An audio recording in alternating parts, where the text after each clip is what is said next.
Hey, friends. Welcome back to Mourning People. I'm Nina, and we're going to talk about something today that shows up long before the funeral, long before the goodbyes. Anticipatory grief. If you've ever found yourself grieving a loss that hasn't even happened yet, this one's for you. This episode might feel sensitive because anticipatory grief isn't neat. It's lonely and often misunderstood. If you've ever wondered why you're crying when they're still here, or if these feelings mean that you've given up, or you don't understand why you feel like you're already losing them. If you've ever walked through illness with someone you love, or had a doctor tell you to prepare for what's coming, or if you're in that liminal space where everything is fragile and uncertain, then you understand what I'm saying. Anticipatory grief is when the mourning begins before the death, before the final goodbye. And it's not just sadness, it's a full body, full heart grief. It's imagining birthdays that won't happen, saying, I love you, and wondering if it's the last time. The weight of tomorrow pressing on today. The thing is, our brains hate uncertainty. So when we know or even suspect that a loss is coming, our body starts to prepare us. It's not because we want it or because we've given up, but because we're wired for survival. Anticipatory grief shows up in so many ways: anxiety, hypervigilance, guilt, so much guilt for laughing, for resting, for wanting it to be over when caregiving feels like drowning. It's this strange dissonance, loving them fiercely while your heart starts rehearsing your goodbye. The important thing is that it's not betrayal. This is love bracing for impact. Your nervous system is saying, something big is coming. I'm trying to protect you. But protection doesn't feel good all the time. It feels like walking around with an open wound. We talk about grief after death, but what about grief during the process? What about grieving someone who's right in front of you, but already slipping away? I've had family members who have had long, drawn out deaths, and it's always so strange because when I was going to say finally die, but that's how it feels when they finally die. They aren't suffering anymore, and it is almost a relief that they're not in pain anymore. And with deaths that are a long process, it's really hard to see your loved ones go through that, but you do kind of get to prepare yourself for it. I've also experienced deaths of loved ones that came incredibly suddenly and traumatically. And they're both really, really hard in their own way.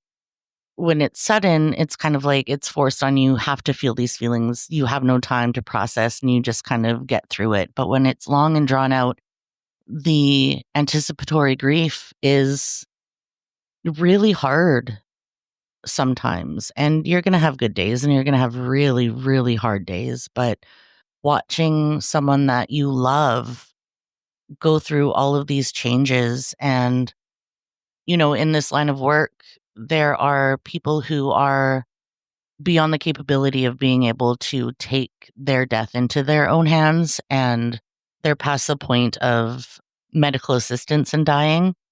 So they have to just die slowly. And that's a really hard thing for their loved ones to witness, especially if they know that that isn't what that person would have wanted, right? So it comes with a lot of grief and it comes with a lot of emotions, and we don't always feel comfortable talking about those things, which is another reason why I created this space so we can talk about those things. If you're in this kind of grief right now, just know that you're not selfish for feeling tired, and you're not cruel for wanting relief from the waiting. You're not broken for grieving someone who's still breathing.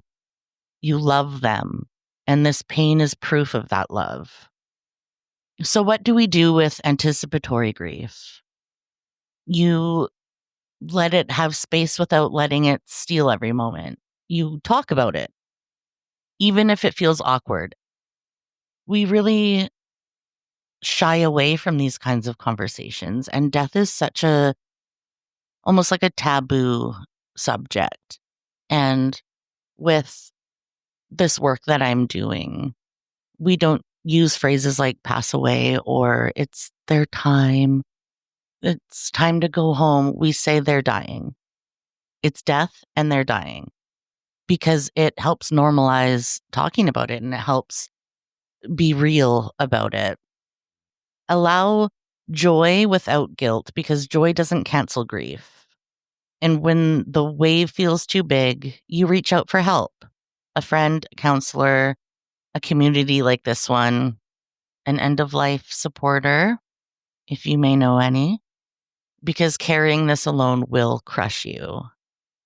If you feel like you know someone who could use this episode, feel free to send it to them and just let them know that you're there for them. And if you feel uncomfortable talking about it, maybe this episode will help them.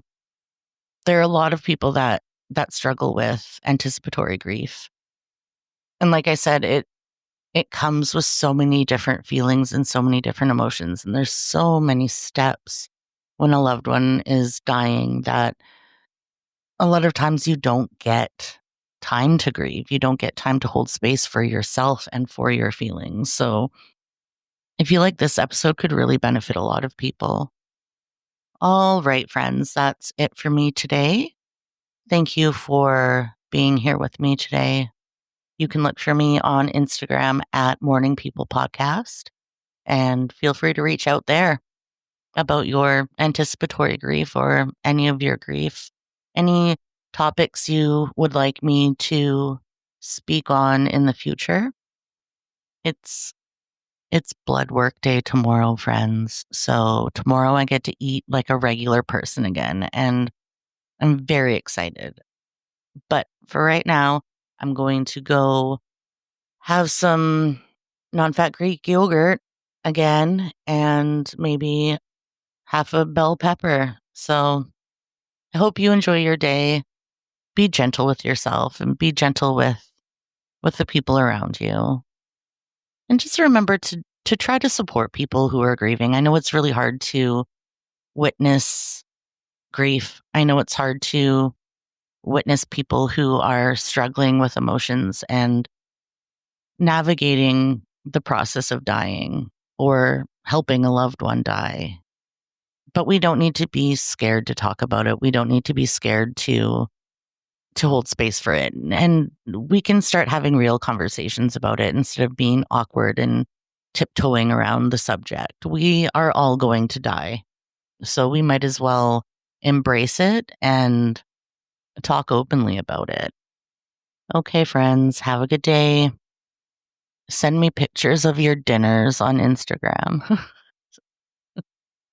Inspire me to cook something delicious when I can eat real food again. You're not alone. You're a morning person.